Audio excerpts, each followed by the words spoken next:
നമ്മുടെ വൺ പീസിൽ strongest ഡീക്ലൈ members ആരൊക്കെയാണ് നമുക്ക് നോക്കാം.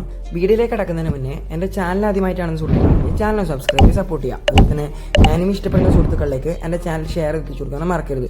നമുക്ക് നേരെ വീഡിയോയിലേക്ക് പോവാം. ഇതിൽ ഞാൻ 8 പേരാണ് കൊടുത്തിട്ടുള്ളത്. ഇതിൽ 8ാം സ്ഥാനത്ത് നമ്മുടെ ത്രഫാർക്കർ ഡി ലോ ആണുള്ളത്. അതായത് OP നോമി എന്ന് പറഞ്ഞാൽ ഡബിൾ ഫ്രൂട്ട് കൺസ്യൂം ചെയ്തൊരു ക്യാരക്ടറാണ് നമ്മുടെ ലോ എന്ന് പറയുന്നത്. അതുപോലെ തന്നെ എനിക്ക് വൺ പീസിൽ ഏറ്റവും ഇഷ്ടപ്പെട്ട ഒരു ഡബിൾ ഫ്രൂട്ടാണ് OP നോമി എന്ന് പറയുന്നത്. അതുപോലെ തന്നെ 7ാം സ്ഥാനത്താണ് നമ്മുടെ പോഡ്കാസ്റ്റ് ഏസ്, അതായത് നമ്മുടെ ഫയർ ഫിസ്റ്റ് ഏസ് എന്നാണ് പൈററ്റ്സൊക്കെ വിളിക്കുന്നത്. അതുപോലെ തന്നെ നമ്മുടെ വൈറ്റ് ബിയറിൻ്റെ റൈറ്റ് ഹാൻഡ് മാനും കൂടിയാണ് നമ്മുടെ ഏസ് എന്ന് പറയുന്നത്.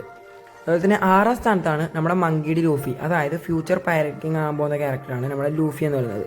അതുപോലെ തന്നെ നീക്ക ഫ്രൂട്ട് കൺസ്യൂം ചെയ്തൊരു ക്യാരക്ടറാണ് നമ്മുടെ ലൂഫി. അതുപോലെ തന്നെ 5ാം സ്ഥാനത്താണ് നമ്മുടെ മാർഷൽ ഡി ടീച്ച്, അതായത് 2 ഡബിൾ ഫ്രൂട്ട് നമ്മുടെ വൺ പീസിൽ ആദ്യമായിട്ട് ജയിച്ചൊരു ക്യാരക്ടറാണ്. അതുപോലെ തന്നെ നമ്മുടെ വൺ പീസിൽ ബിഗ്ഗസ്റ്റ് വില്ലനാവാൻ സാധ്യതയുള്ളൊരു ക്യാരക്ടറും കൂടിയാണ് നമ്മുടെ ബ്ലാക്ക് ബിയർഡ് എന്ന് പറയുന്നത്. അതുപോലെ തന്നെ 4ാം സ്ഥാനത്താണ് നമ്മുടെ മങ്കി ഡ്രാഗൺ, അതായത് വേൾഡിലെ മോസ്റ്റ് വാണ്ടഡ് ക്രിമിനൽ എന്നൊക്കെ പേരായിട്ട് അറിയപ്പെടുന്ന ഒരു ക്യാരക്ടറാണ് നമ്മുടെ ഡ്രാഗൺ എന്ന് പറയുന്നത്. അതുപോലെ തന്നെ നമ്മുടെ റവല്യൂഷണറി ആർമിയുടെ ലീഡറും കൂടിയാണ് നമ്മുടെ ഡ്രാഗൺ. അതുപോലെ തന്നെ 3ാം സ്ഥാനത്താണ് നമ്മുടെ മങ്കി ഡി ഗാർപ്പ്, അതായത് ഹീറോ ഓഫ് ദ മറൈൻ എന്ന പേരിലാണ് നമ്മുടെ ഗാർപ്പ് അറിയപ്പെടുന്നത്.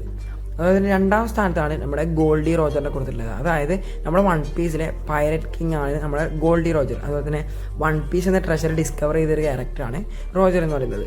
അതുപോലെ തന്നെ 1ാം സ്ഥാനത്താണ് നമ്മുടെ റോക്സ്ട്രീ സെബേക്ക്, അതായത് നമ്മുടെ യോങ്കയേക്കാൾ പവർഫുൾ ആയ ഒരു ക്യാരക്ടറാണ് നമ്മുടെ സെബേക്ക്. അതുപോലെ തന്നെ നമ്മുടെ വൺ പീസിലെ 4 എംബററിൽ 3 എംബററും നമ്മുടെ സെബേക്കിൻ്റെ ക്രൂവിലുണ്ടായിരുന്ന മെമ്പേഴ്സ് ആയിരുന്നു. അപ്പോൾ എൻ്റെ വീഡിയോ ഇത്ര മാത്രമേ ഉള്ളൂ. വീഡിയോ ഇഷ്ടപ്പെട്ടാൽ സബ്സ്ക്രൈബ് ചെയ്യാൻ മറക്കരുത്. അപ്പോൾ അടുത്ത വീഡിയോ ആയിരുന്നു. എല്ലാവർക്കും ബൈ.